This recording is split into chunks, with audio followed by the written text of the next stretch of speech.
going in your energy. So these things are important. You feel me? So Absolutely. first news story for the day. Sonia, the white supremacist who, let me read a little bit of this, because he killed 10 people. Yeah.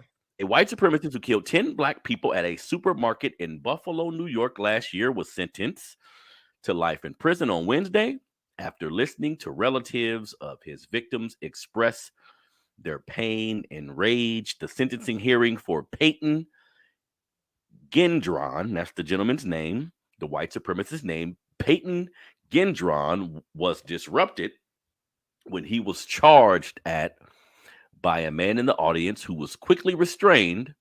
It resumed after about 10 minutes. So the family of these victims were upset, and they should be. They were dealing with a lot of trauma and pain. And this young 19-year-old man Yeah. went into this store and killed these 10 people, Sonia. And when we look deeply into this type of activity, something I was talking to you about a few minutes ago, he is dealing with an ideology called replacement theory, where Yeah. white people think they're going to be replaced by immigrants, black people, all the same, but it's rooted in racism. So when you've seen him getting sentenced, how do you feel about that? I am glad that this has been swift justice. Like, okay, so let me just give a quick little lesson when we talk about government and the way that our system is supposed to work, designed to work rather. A person is arrested. They have been given their charges, right? They go forth for arraignment. Arraignment can either lead to you being released on your own recognizance, bail being set, you paying bail, you hiring your own private attorney, or you being assigned a public defender. If you can't afford to bail out or bail is denied, you sit in a local county jail, unsentenced. Hmm. That means you haven't gone to trial yet. Then, as a jury is selected, sometimes that's an arduous process. No, long story short, a person is due a speedy trial. And I don't even think that it's the person, they deserve a speedy trial, but the community also deserves a speedy trial. Hmm. And oftentimes in these cases, they get drawn out and drawn out and drawn out. Specifically when the defendant is a black person, they get Mm-hmm. drawn out and drawn, and you just sit there and you haven't been convicted of anything. And I use the example of right here in Sacramento County Jail, like upwards of 80% sometimes of the people who are housed at our two jail facilities are unconvicted people. Hmm.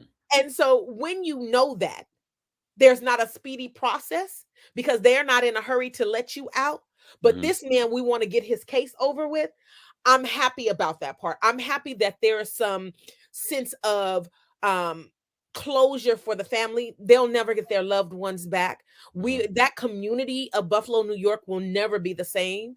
I was a little I felt a certain kind of way when they reopened that store after, and didn't give a proper memorial to the Hmm. individuals.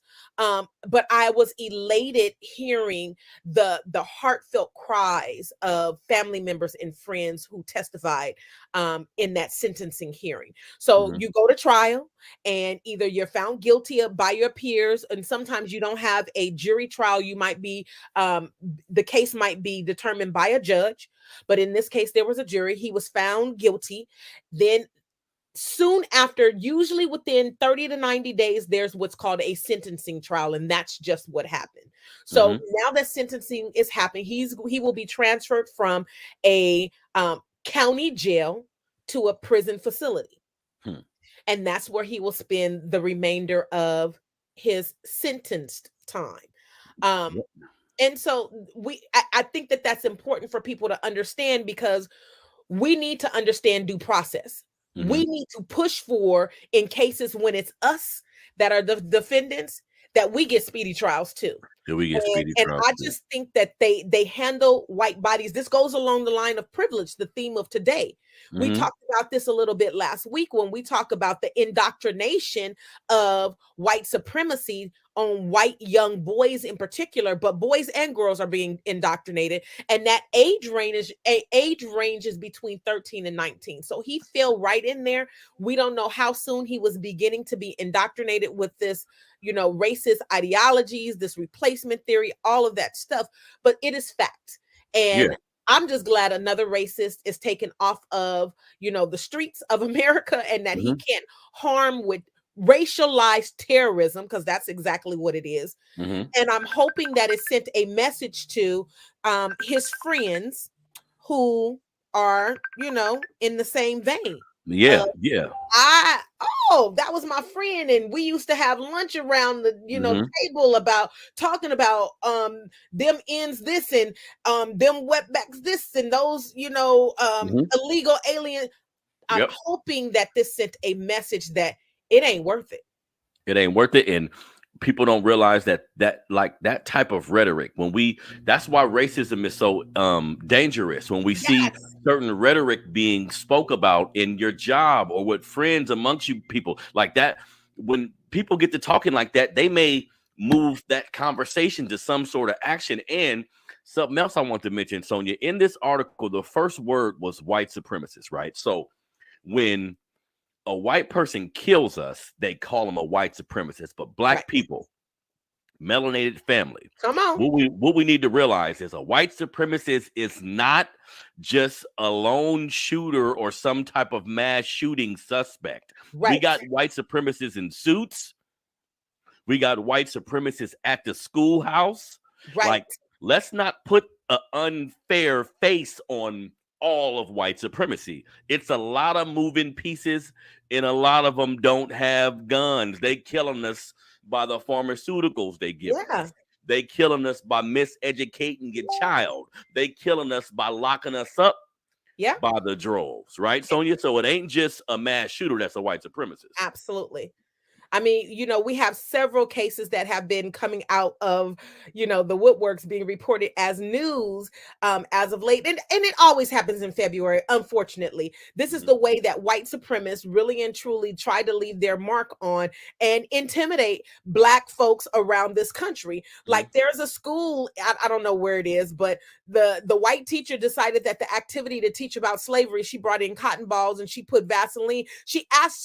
One Black kid in the 8th grade in her class, and she solicited him to come up to put the Vaseline on his nose so that he can use his nose to dip into the cotton to see how you pick cotton with your nose. Wow. Last Wow. week we talked about the three little white girls Yep. who sprayed painted. These things happen in February for a reason. It's a way to intimidate. I asked my boys, we are in a progressive state, the 4th largest economy in the world, supposedly a blue state, but I always check that. I always say we got a lot of red politics. Yeah. But I ask my boys all the time, what is your school doing for Black History Month? What Mm. have you learned new other than what your mom and we've had conversations about at home? Mhm. Has there been any attempts?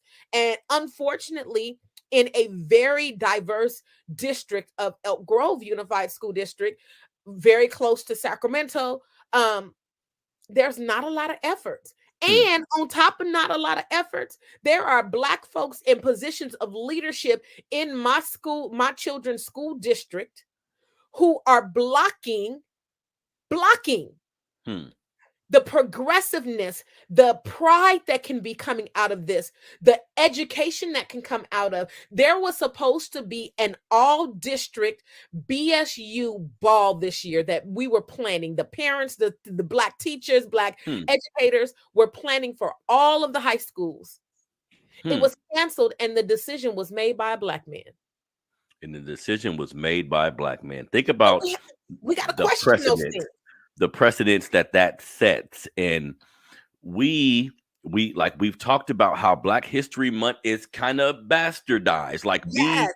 and my wife we went to, I think, Target. We went to Target and she seen some Walmart or Target. She seen some dolls of God damn it. It's two poignant Black female figures. Mhm. We have the dolls of these women, and I'm torn because I want to give them to my granddaughter because these individuals are important and they Right. should learn about them. But Target making the money. Right. See, Target getting the bread. You know what I mean? So what I say to that, we have to do our homework. I Mhm. will say that Target has done